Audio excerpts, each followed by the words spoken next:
Central government के किसी भी डिपार्टमेंट में, चाहे वो कोई सा भी हो। और हम यहाँ बात करेंगे इंडियन रेलवे की। अगर इंडियन रेलवे में के लिए जब भी कोई बजट पास होता है या बजट अप्रूव होता है, तो डेफिनेटली हम कोई भी खर्चा सेंट्रल गवर्नमेंट के किसी भी डिपार्टमेंट में इंक्लूडिंग रेलवेज तब तक नहीं कर सकते जब तक कि वो पार्लियामेंट से अप्रूव नहीं हो जाता या पार्लियामेंट से सैंक्शन नहीं हो जाता है।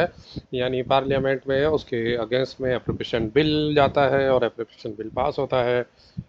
तब ही जो है क्या कहते हैं, हम उस खर्चे को करने के लिए तैयार हो पाते हैं या हम उस खर्चे को कर पाते हैं, तभी हमें बजट अलॉटमेंट्स मिल पाते हैं।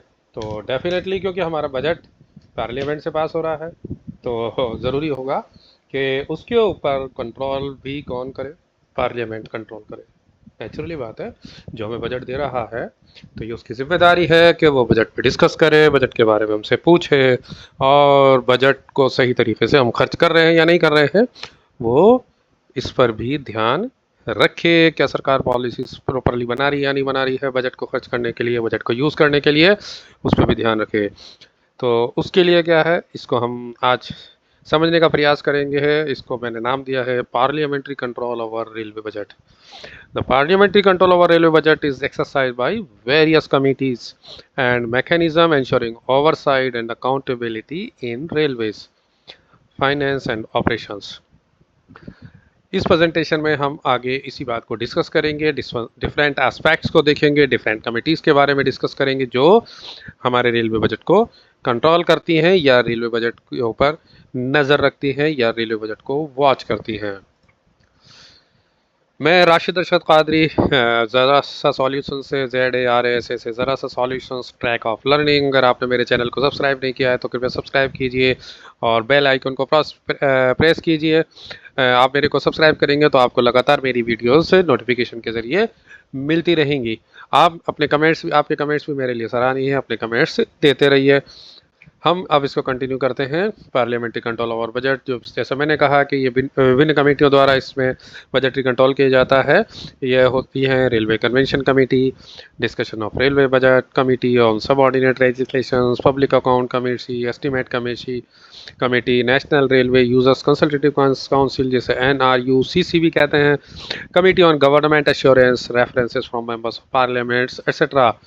इन सभी चीज़ों के बारे में हम थोड़ा थोड़ा समझने का प्रयास करेंगे कि किस तरीके से होता है। वो जितने भी लोग जो LDCs की तैयारी कर रहे हैं, LDCs की तैयारी नहीं कर रहे हैं और सिर्फ जो है कहते हैं बजट और फाइनेंस से जुड़े हुए हैं या रेलवे अकाउंट से जुड़े हुए हैं या अदर जितने भी लोग हैं जो अदर डिपार्टमेंट्स पे काम करते हैं, उनको भी आवश्यक है कि उनको पता हो कि बजट क्या होता है और बजट को किस तरीके से कंट्रोल किया जाता है। पहला है railway convention committee. Railway convention जो कमेटी होता है, ये पार्लियामेंट की एक एडहॉक कमेटी है। इसमें कुल 18 मेंबर्स होते हैं। ये 12 लोकसभा और 6 राज्यसभा के मेंबर्स होते हैं। पहली जो रेलवे कन्वेंशन कमेटी आज़ादी के बाद बनाई गई वो 1949 में एस्टैब्लिश की गई थी। हर लोकसभा जब ये बनती है नई, तो इस एडहॉक कमेटी को बनाया जाता है। ये नॉर्मली 5 ईयर्स के लिए काम करती है। फाइनेंशियल रिव्यू जो इसका काम होता है, examine periodically to railway finance and working को ये रिव्यू करती है। इसकी 5 साल में एक बार मीटिंग होती है, हर 5 साल में। यूनिक कंपोजिशन है, only committee to include 2 union minister, MR और FM। इसमें मिनिस्टर ऑफ रेलवेज और फाइनेंस मिनिस्टर के अलावा कोई भी अदर मेंबर्स अदर मिनिस्टर्स नहीं होते हैं। बाकी सभी जो है क्या कहते हैं लोकसभा राज्यसभा से मेंबर होते हैं। ये रिव्यू करती है dividend payable by the railway to general revenue, कितना दिया जाएगा, DRF में कितना पैसा डाला जाएगा, ये इस टाइप की रिकमेंडेशन करती है। और ताकि रेलवे फाइनेंस जो है कि उसके रिकमेंडेशन के आधार पर जो बदलाव करने हो, उसके फाइनेंस स्ट्रक्चर में वो बदलाव कर सके। फिर आती है एस्टीमेट कमेटी। एस्टीमेट कमेटी जो है क्या कहते हैं, ये भी पार्लियामेंट की कमेटी है और एवरी ईयर बनाई जाती है। इसमें लोकसभा से 30 मेंबर चुने जाते हैं। इसका कोई भी मेंबर जो है मिनिस्टर नहीं हो सकता। ज़्यादातर कमेटियाँ जितनी भी लोग बनाई जाती हैं, जो भी पार्लियामेंट्री कमेटियाँ होती हैं, उन पार्लियामेंट्री कमेटी की खास बात होती है, मैं आपको बताना चाहूँगा कि ज़्यादातर कमेटीज़ में जो है क्या कहते हैं, उन सभी कमेटीज़ में मेंबर्स ऑफ होते हैं, लेकिन मिनिस्टर्स नहीं होते हैं, कैबिनेट मिनिस्टर्स वगैरह नहीं होते हैं, एक्सेप्ट RCC को मैंने बताया। इसका पर्पज़ है कि ये एक पार्लियामेंट कमेटी है जो एग्जामिन करती है such of the estimate as it may be deem fit और specially refer to it by parliament और speaker. Estimates means budget. Budget estimates को जो है कहते हैं वो चेक करती है कि क्या वो स्पेशली रेफर पार्लियामेंट को रेफर करने लायक है या नहीं है। Discussion of budget. Discussion of budget, budget को लेकर बहुत सारी डिस्कशंस होती है। बजट क्योंकि पार्लियामेंट में प्रेजेंट किया जाता है और फिर पार्लियामेंट में डिस्कशन के बाद इसको जो है पास किया जाता है। तो parliamentary debate, the railway budget is discuss and debated in the parliament by member of both houses. Lok Sabha और राज्यसभा दोनों जगह डिबेट होती है। क्वेश्चन टाइप्स हो सकते हैं, there is starred question, unstarred question, short notice question. 3 तरह के क्वेश्चन उठाते हैं, मिनिस्टर्स रेस्पॉन्स करते हैं, the railway minister reply to these question, control exercise, parliament exercise railway finance और बजट पे इस तरीके से कंट्रोल करता है। जैसे मैंने बताया कि 3 टाइप्स ऑफ क्वेश्चन हो सकते हैं, start question, question of for oral answer जिनमें सिर्फ ओरल आंसर देना होता है, अनस्टार्ट क्वेश्चन हो सकते हैं, इनके रिप्लाई रिटर्न में दिए जाते हैं, और replies to each are laid on the table of the house, house की टेबल पर या पार्लियामेंट में रखे जाते हैं टेबल पर, यानी इनको रिटर्न रिजल्ट्स होते हैं यानी रिटर्न आंसर्स होते हैं। शॉर्ट नोटिस क्वेश्चन में minimum notice of 10 days is required, matters of urgent nature के कुछ होते हैं, तो इस टाइप के मैटर्स इस शॉर्ट नोटिस क्वेश्चन के आधार पर भी उठाए जाते हैं। डिस्कशन ऑन बजट के दौरान ही जो है क्या कहते हैं कट मोशन भी लाया जा सकता है। नॉर्मली जो है क्या कहते हैं कट मोशन जो होता है वो ये जस्ट इसलिए लाया जाता है कि पार्ट ऑफ पार्लियामेंट्री कंट्रोल का काम करता है। ये फीचर्स ऑफ कट मोशन जो है इंश्योर करता है government spending is justified and scrutinise, exercise during discussion on demand for grant. जब भी कोई डिमांड फॉर ग्रांट्स पे जो डिस्कशन होता है तब ये आता है। Member can propose cuts before approving the annual budget, उससे पहले ही ये रख सकते हैं। ये जो है क्या कहते हैं कट मोशन जो है बेसिकली टेस्ट ऑफ स्ट्रेंथ भी है गवर्नमेंट की स्ट्रेंथ का, क्योंकि अगर कोई कट मोशन अगर पास हो जाता है इट शोज़ के जो है क्या कहते हैं जो सरकार है उसने जो है क्या कहते हैं पार्लियामेंट में अपना वोट खो दिया है और जो है क्या कहते हैं सरकार गिर जाएगी। नॉर्मली जो कट मोशंस होते हैं वो डिसअप्रूवल पॉलिसी कट हो सकता है। कोई भी डिमांड जो है क्या कहते हैं ग्रांट्स को 1 रुपये से नॉमिनल 1 रुपये से कट कर देना यानी पॉलिसी से डिसअप्रूव करना है, वो बेसिकली उसका इंडिकेशन ये है कि पॉलिसी से डिसअप्रूवल है। किसी भी डिमांड में जो है क्या कहते हैं पर्टिकुलर एक स्पेसिफिक अमाउंट तक जो है क्या कहते हैं कट करना जो है इकोनॉमिक कट कहलाता है। और token cut in demand by nominal ₹100 only, के ₹100 तक, यानी अपना जो है क्या कहते हैं वो दिखाना कि जो डिमांड्स बनाई गई है या उसमें जो है क्या कहते हैं क्या कमी है या क्या वो है, उसके आधार पर ये नॉमिनल कट की बात की जाती है, डिमांड ऑफ नॉमिनल कट। आजकल ये इलेक्ट्रॉनिकली सबमिट किया जाता है, ओनली स्पीकर ही ये अप्रूव करेगा कि या रिजेक्ट करेगा कि whether cut motion is to be passed और शुड बी टेबल्ड और नॉट। इसके अलावा होती है national railway users consultative council NRUCC, जो रेलवेज़ को जो है क्या कहते हैं उसके ट्रैफिक से रिलेटेड, पैसेंजर एमनिटीज़ से रिलेटेड, फ्लाइट एमनिटीज या अदर यूज़र कंसल्टेट रिलेटेड जो चीज़ें हैं उनके बारे में सलाह देती है। तो बजट्स में भी ही उसको जो है क्या कहते हैं ताकि इन्वॉल्व किया जा सके। बजट्स में उन चीज़ों को इन्वॉल्व किया गया है या नहीं किया गया है इस पे भी डिस्कशन हो सकता है। सबसे पहले जो है 1953 में ये जो है कहते हैं शुरू ही इसको better represent of railway users and afford more frequent opportunities for consultation between railway and railway users on matters related to service rendered by railway. इसमें VIPs हो सकते हैं, इंडस्ट्रियलिस्ट हो सकते हैं, अदर VIP मेंबर्स हो सकते हैं, वेल नॉन पर्सनस हो सकते हैं, MPs हो सकते हैं, MLAs हो सकते हैं या अदर ऐसी डिग्नेटरीज हो सकती हैं जो रेलवे से जुड़ी हुई होती हैं। The council consists 7 persons appointed by MR from various ministries, railway committees, organization and eminent person who take interest in railway problem। जो इस टाइप की रेलवे प्रॉब्लम से ये साल में कम से कम जो है क्या कहते हैं एक बार मीट करती है और इसका जो कार्यकाल होता है वो 2 साल का होता है।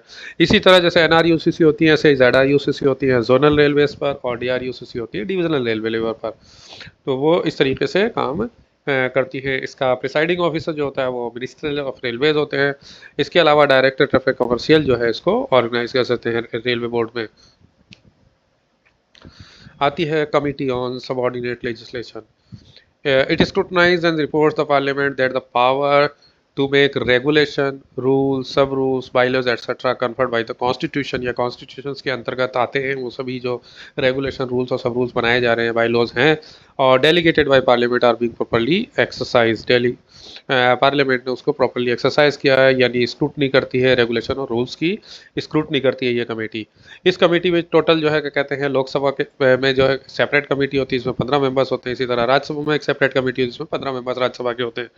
ये इस जो है क्या कहते हैं, रेगुलेशन और रूल्स को एग्जामिन करती है। जो भी रिपोर्ट्स इसकी फाइंडिंग्स होती है वो एक पार्लियामेंट के सम्मुख रखती है। ये इंश्योर करती है कि जो डेलीगेटेड पावर्स है उनको प्रॉपरली एक्सरसाइज किया जा रहा है या नहीं किया जा रहा है। Committee on subordinate legislation. इसी तरह एक कमेटी होती है, कमेटी ऑन गवर्नमेंट अश्योरेंस। ये स्क्रूटनाइज करती है whether assurance promises undertaking given by the ministers from time to time. जो मिनिस्टर्स जो है वादे करते हैं ना, जो प्रॉमिस करते हैं, अश्योर करते हैं, ठीक है ना, क्या कहते हैं, लोकसभा में या राज्यसभा में, वो कम से कम टाइम में इम्प्लीमेंट हो जाने चाहिए। क्या वो इम्प्लीमेंट हो रहे हैं या नहीं हो रहे हैं, इसको ये कमेटी इस बात को अश्योर करती है, इस बात को चेक करती है, जानकारी करती है, यानी मॉनिटर करती है। Track promises made by one ministers in the Lok Sabha and Rajya Sabha, verify implementation, check if assurance are fulfilled, के जो अश्योरेंस दिए गए थे वो फुलफिल हुए, यानी ensure timelines, confirm implementation with in the minimum time, के कम से कम टाइम में वो पूरे हो जाएं। जो भी रिपोर्ट्स इसकी फाइंडिंग्स होती हैं वो रिजल्ट जो है वो पार्लियामेंट के सम्मुख रखती है। इसकी भी ये भी 2 सेपरेट कमिटीज़ हैं। लोकसभा में 15 मेंबर्स की सेपरेट कमेटी है, राज्यसभा में 15 मेंबर्स की सेपरेट कमेटी होती है, जस्ट लाइक लेजिस्लेचर मैंने बताया अश्योरेंस वाली कमेटी के हिसाब से। अब आती है एक public account committee. Public account committee जो है क्या कहते हैं, वेरी वेल नोन कमेटी है, और बेसिकली जो है क्या कहते हैं, जो भी बजट है उस बजट को किस तरीके से खर्च किया जाना चाहिए, यानी बजट जो पार्लियामेंट ने सैंक्शन किया, बजट जब खर्च हो जाता है, ख़त्म हो जाता है, ये पूरा साल लैप्स हो जाता है, तो उसके बाद जो है क्या कहते हैं, बजट्स के जो फाइनल रिजल्ट्स हैं वो जो है क्या कहते हैं पीएससी के समक्ष रखे जाते हैं एप्रोप्रिएशन अकाउंट्स के तौर पर। एप्रोप्रिएशन अकाउंट्स के तौर पर पीएससी के समक्ष रखे जाते हैं, और पीएससी जो है उसको एग्जामिन करती है उन अकाउंट्स को जो ईयरली अकाउंट्स बनाए जाते हैं, फाइनल अकाउंट्स उनको एग्जामिन करती है। देन वेरीफाई करती है कि एक्सपेंडिचर की लेगलिटी सही है या नहीं है। ये कंफर्म करती है कि जो अथॉरिटी उसके लिए एलिजिबल थी उसी ने उसको जो है क्या कहते हैं एक्सपेंडिचर को कंफर्म किया है। ये रीअप्रोप्रिएशन को चेक करती है कि फंड को इधर से उधर यूटिलाइज किया गया है तो प्रॉपर्ली किया गया नहीं किया। तो इसका कंपोजिशन और प्रोसीजर भी है कि इसमें टोटल 22 मेंबर्स होते हैं, 15 लोकसभा से होते हैं और 7 राज्यसभा से। ये मेंबर जो होते हैं बहुत हाउसेस और पार्लियामेंट होते हैं, ये 1 साल के लिए बना जाती है। इसमें कोई मिनिस्टर इलेक्टेड नहीं होता है। अगर कोई मेंबर अगर इसमें बाद में मिनिस्टर बन जाता है तो उसको भी उसका काल उसी समय समाप्त हो जाता है और उसको हटा दिया जाता है। ये 1 साल से ज़्यादा का कोई भी किसी भी ऑफिस का इसका कार्यकाल नहीं हो सकता है। नॉर्मली जो है क्या कहते हैं चेयरमैन जो होता है वो पीएससी का स्पीकर द्वारा जो है क्या कहते हैं चयन किया जाता है, और मोस्टली जो है क्या कहते हैं वो अपोजिशन ऑफ लोकसभा का जो क्या कहते हैं अपोजिशन ऑफ लोकसभा का जो लीडर होता है वो इसका पीएससी का चेयरमैन होता है। लेकिन अगर चाहे तो टर्म ऑफ के जो डिप्टी अगर स्पीकर है, मेंबर ऑफ पीएससी है, तो वो ही उसका चेयरमैन भी होता है। अगर डिप्टी स्पीकर अगर पीएससी का मेंबर है तो उसको चेयरमैन अपॉइंट किया जाता है इसका। इस कमेटी के खुद अपने प्रोग्राम और प्रोसीजर्स होते हैं। बेसिकली मैं अगर कहूँ कि जो पीएससी जो एग्जामिन करती है वो करती है account of sum granted by the parliament for expenditure to satisfy that the money sanction have been utilised legally for the service and purpose to which they have been charged. जिस कार्य के लिए दी गई थी उसी कार्य पे वो खर्चा किया गया है, ये देखने का काम पीएससी का। The expenditure confirm to the authority which governs it, यानी एक्सपेंडिचर उसी व्यक्ति ने किया है या उसी अधिकारी द्वारा किया गया है जो कि उसको करने के लिए अधिकृत था। और अगर कोई रीअप्रोप्रिएशन किया गया है तो प्रोविजन जो रूल्स में प्रोविजंस हैं, रूल्स बनाए गए हैं, उसी के आधार पर उसको एक्सपेंडिचर को किया गया है। इसीलिए जो है क्या कहते हैं जब एप्रोप्रिएशन अकाउंट बन जाते हैं तो एप्रोप्रिएशन अकाउंट्स जो है उनको जो है ऑडिटेड कॉपी जो है वो पीएससी के समक्ष प्रस्तुत की जाती है और वो उसको एग्जामिन करते हैं। References from the members of parliament addressing concern, any MP may address the Ministry of Railways or a railway administration on any matters concerning railway working. Parliamentary question members may also ask question in both the houses of parliament on railway related matters. ये भी हो सकता है कि parliament में question उठा सकते हैं। इसी को मैंने आगे एक्सटेंड किया है कि इनको हम कहते हैं CA3 रेफरेंसेस कहते हैं। इस टाइप के जो रेफरेंसेस मिनिस्ट्रीज को मिलते हैं या रेलवे मिनिस्ट्री को मिलते हैं, letter representation received by CEO railway board from very important person, those comes under the CA3 references. जो मैंने बात करी रेफरेंसेस की, इसकी 5 कैटेगरीज होती हैं।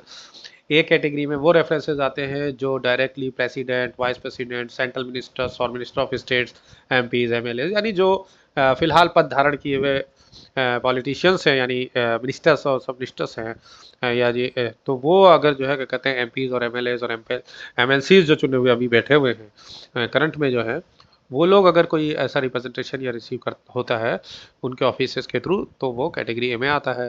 कैटेगरी बी में representation receive from the other VIPs like ex minister और एक्स एमपीज ने अगर कोई दिया है तो वो कैटेगरी बी में आता है। कैटेगरी ए में वो एम जो है क्या कहते हैं तीसरी कैटेगरी होती है कैटेगरी एम, जिसमें वो सारे रिप्रेजेंटेशन आते हैं जो कि मिनिस्ट्री ऑफ रेलवेज यानी रेलवे मिनिस्टर या स्टेट रेलवे मिनिस्टर जो होते हैं उनके जो है क्या कहते हैं रिमार्क के बाद आते हैं, यानी उनको एंडोर्स किया हुआ होता है उनके द्वारा, उन रिप्रेजेंटेशन को मिनिस्टर्स द्वारा, रेलवे मिनिस्टर्स द्वारा। कैटेगरी सी में वो आते हैं जो ए बी और एम में नहीं आते, वो कैटेगरी सी में आते हैं, यानी ये सारे के सारे लेटर जो है वो प्राइवेट सेक्रेटरी ने तो देखे होते हैं बट लेकिन ईवीएम कैटेगरी में नहीं आते हैं। एक होती है कैटेगरी ओ यानी पांचवी कैटेगरी, इसमें सारे रिप्रेजेंटेशन रिसीव वो होते हैं जो भी सेक्रेटरीट में या मिनिस्ट्री ऑफ रेलवेज या बट नॉट कवर्ड अंडर अबो, यानी वो इसके अलावा जितने भी मैटर्स आते हैं वो सारे के सारे इसमें आते नहीं। ए बी सी और एम कैटेगरी में जो भी नहीं आता वो सारे के सारे ओ कैटेगरीज में आते हैं। तो इस तरीके से जो है क्या कहते हैं बजट पर पार्लियामेंट्री कंट्रोल वेरियस तरीके से होता है, वेरियस कमिटीज़ के थ्रू होता है, जैसे मैंने बताया आपको। तो आई थिंक ये आपके लिए जो है क्या कहते हैं मेरी छोटी सी जो वीडियो थी 10-15 मिनट की, ये लाभदायक रही होगी। आपने अगर मेरे चैनल को अभी तक सब्सक्राइब नहीं किया है तो सब्सक्राइब करें, ZARA ऐसे ज़रा सा सॉल्यूशंस। और बजट की कड़ी में हम आगे जो है क्या कहते हैं अलोकेशंस ऑफ एक्सपेंडिचर के बारे में डिस्कस करेंगे। हम आगे जो है क्या कहते हैं डिमांड्स ऑफ ग्रांट्स के बारे में डिस्कस करेंगे या सब माइनस हेड्स के बारे में डिस्कस करेंगे और समझने का प्रयास करेंगे और विस्तृत रूप से बजट को।